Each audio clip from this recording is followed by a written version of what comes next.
Hello and welcome to my tutorials on Nmap. I'm going to be going over basic functionality, main interfaces, and basic scanning techniques. We'll be covering timing templates, uh, network scans, uh, scripts, and OS enumeration for the program Nmap. Nmap is a one-stop shop for network mapping and scanning purposes. If you learn Nmap, you pretty well understand how to scan a network and how to find what you're looking for on a network. The main audience for this video and for the preceding videos in the series are any new network techs, anyone who is looking to go into network security for understanding how to scan network, and anyone that's just genuinely curious about learning more about their own network. Uh, some of the key things to remember about Nmap. Nmap is a tool. It's a very powerful tool, and it has a lot of functionality. You can use Nmap for any number of things: OS scanning, OS enumeration, service scanning and enumeration, as well as port scanning. It is a very powerful tool. It's not inherently a hacker tool. It is simply a tool used to scan a network. Uh, it has many different functions. It's been around for a very long time. It's open source, so if you want to go look at the code, I suppose you can go do that. We won't be covering the installation of Nmap. Nmap has a wonderful website that gives you all the information you could ever want for the installation. Many Linux computers, as well as I believe Windows and Mac OS, even come with Nmap pre-installed. They may or may not.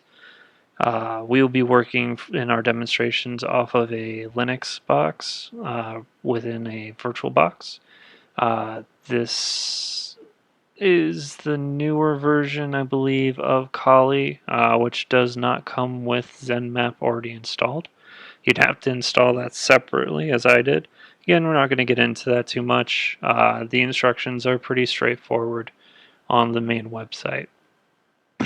Uh, well, for our demonstration, we'll be working with ZenMap primarily.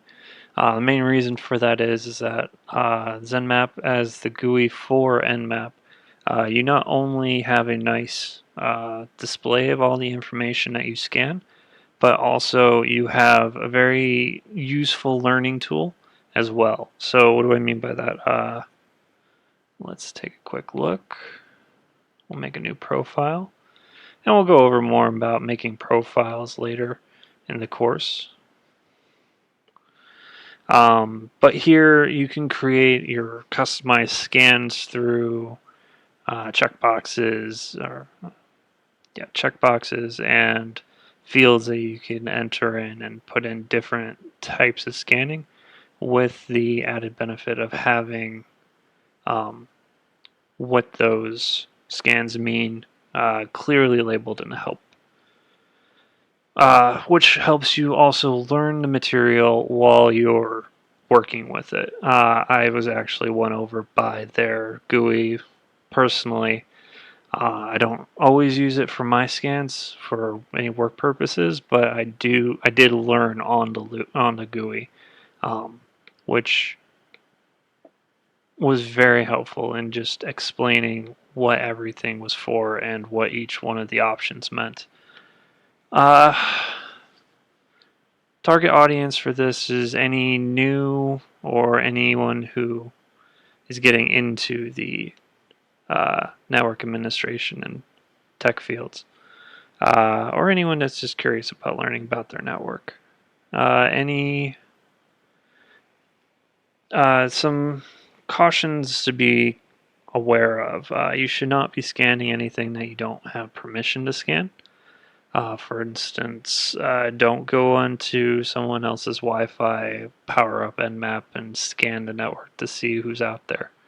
Um, may not be strictly speaking legal uh, or illegal, but it is definitely not the polite thing to do. Nmap is a very powerful tool. Uh, let's see, what else do we have to cover? I have a little prompt here of all the topics I wanted to cover for this video. We went over what Nmap is used for, um, where it's from, what it is. It's a network utility, free and open source. And anyone interested in becoming a network technician is welcome. Basic prerequisites for the course ahead is simply you need to know how networks work, so TCP/IP understanding and understanding of IP addresses and IP address schemes and subnets and the like are definite priorities. But I think that's going to cover us for today. And that was a nice little quick summary of what we went over. Thank you very much, and I look forward to seeing you guys in the next video.